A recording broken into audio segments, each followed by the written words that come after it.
Hello, welcome to my mini blog. तर तुम्हा सर्वांना 2026 या नवीन वर्षाच्या खूप खूप साऱ्या शुभेच्छा. स्वामींच्या कृपेने तुमच्या आयुष्यामध्ये सुख, शांती, आरोग्य, लक्ष्मी सदैव नांदू देत. तर आज गुरुवार आहे आणि नवीन वर्षाचा पहिला दिवस आहे. तर स्वामींच्या आशीर्वादाने आपल्या नवीन वर्षाची सुरुवात होत आहे. तर बघा किती सुंदर आणि छान देवपूजा स्वामींनी माझ्याकडून करून घेतलेली आहे. आणि आज स्वामींना छान मस्त असं सोनचाफ्याची फुलं पण मला भेटली होती. तर आज मी संपूर्ण असं देवघर पिवळ्या रंगाने सजवलेलं आहे. तर आज गुरुवार असल्यामुळे आणि पिवळा रंग गुरूंचा फेवरेट रंग आहे, त्यामुळे मग मी संपूर्ण देवघर असं पिवळ्या रंगाने सजवलं होतं. आणि देवघरावर बघा किती सुंदर अशी सूर्यकिरणं पडलेली आहेत. तर घरातलं सर्व उरकून, नाश्ता वगैरे उरकून मी आज स्वामींच्या केंद्रामध्ये आलेले होते, कारण नवीन वर्षाचा पहिला दिवस आहे आणि स्वामींच्या आशीर्वादानेच आपल्या वर्षाची सुरुवात व्हायला पाहिजे असं मला वाटत होतं.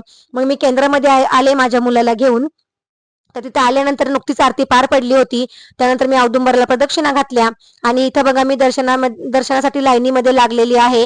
तर तुम्ही सर्वांनी स्वामीचं दर्शन घ्या. खूप छान स्वामींचं दर्शन झालं. स्वामींना मुजरा वगैरे घातला आणि स्वामींचं दर्शन घेऊन मग स्वामींच्या मंदिराच्या शेजारीच इथं नवनाथांचंही मंदिर आहे.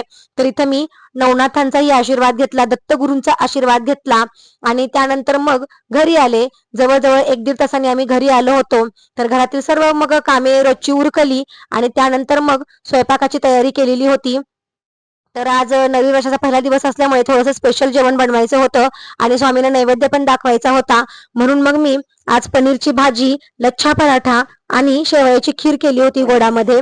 तर इकडे बघा एका साईडला मी ग्रेव्ही तयार करून घेतली, एका साईडला पीठ मळून घेतलं आणि पनीरची भाजी तयार करून मग लच्छा पराठा तयार केला आणि मग स्वामींना नैवेद्य दाखवला. तर असा माझा नवीन वर्षाचा पहिला दिवस होता. व्हिडिओ आवडला असल्यास व्हिडिओला लाईक, शेअर आणि सबस्क्राईब करा. तोपर्यंत सर्वांना बाय. श्री स्वामी समर्थ.